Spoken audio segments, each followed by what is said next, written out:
Hi there, this is Tony Teolis of ToDoListHome.com. Today is May 10, 2013, and I want to talk to you today a little bit about how doing things the right way the first time is not always such a good idea, except when we're talking about honeybees. Sometimes you can't afford to make mistakes with the honeybees here.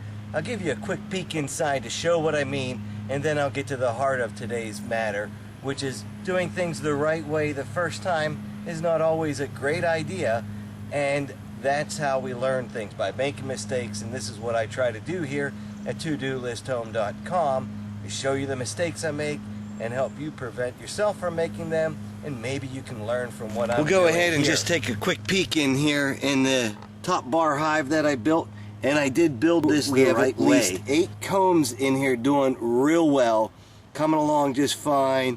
The bees are busy.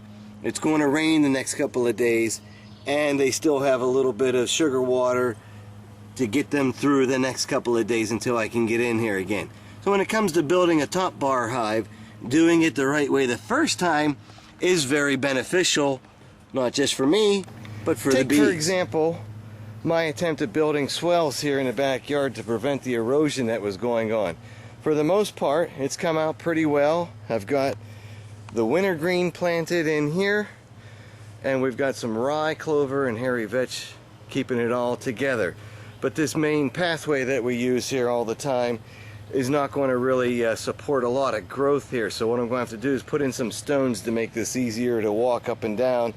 And if you'll follow along in the episode, you'll learn that this is not the first set of swells that I built here. This is the second set, because the first set didn't hold very well. Back here, this curved swell is doing really well, and centered inside each of these little haystacks are the cranberry, and they seem to be coming along just fine. I'll do some soil testing here to make sure I've got the right pH level to support their continued growth, and we'll see how that goes. But the main topic for today is this walkway here I put on the south side last year, and I didn't do it right the first time. And what I mean by that is, underneath the stones I just put topsoil, and on top I went ahead, put the stones, and then I went and put sea pebbles amongst them.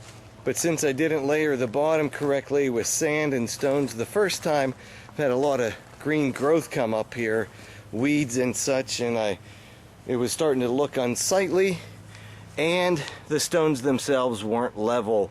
One side was lower than the other, and I'm going to go ahead and continue to fix this up and make it all nice and level and fill it in just like the top part here, and then it'll be much more presentable for the neighborhood. Now, the reason I say doing it right the first time wasn't worthwhile was because like I said, I forgot to go ahead and put sand down on top of this topsoil to keep weeds and grass from growing in here. Now I get a chance to do it again.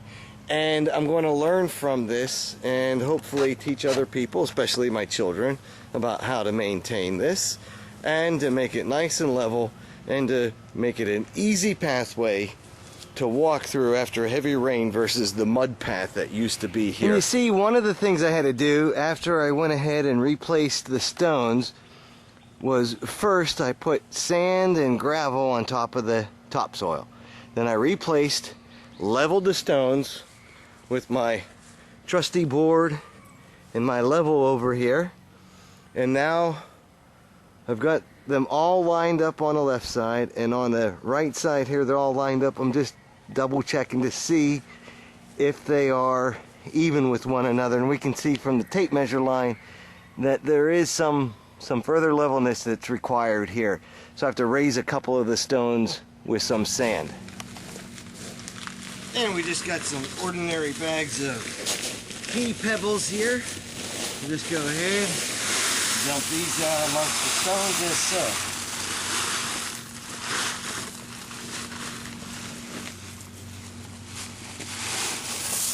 And more pea pebbles. It's going to rain like hell tonight and tomorrow, so I want to hurry up and get this done before the storms come. And there we have it. Make the muddy pathway in the side here a dry walkway part 2. So we had to start from scratch. We had to start from scratch again. Lift all the rocks out, put paver sand down, level all the paver stones, and shore them up with pea pebbles on all sides. And it's going to look a lot better after it rains, because you can't tell how nice it'll turn out until these stones get cleaned off. Okay, now here we are after an evening and morning of hard rain. I went ahead and relayed the stone pathway last night. You saw how I did it, and you can see now this side is much more elevated. This left side here is much more elevated than it was with the right side, and now we'll have less water runoff and drier feet, and the stones will hold in place better too. So doing this the first time, I didn't lay down a layer of sand on, but this time I took them all off because it was coming loose, and went ahead, put in the stones again, and put more pea pebbles around everything. So in case you're wondering, yes, sometimes it is beneficial to do things wrong the first time so that you can learn how to do them better the second time and teach others, like I'm trying to do with you. See you around.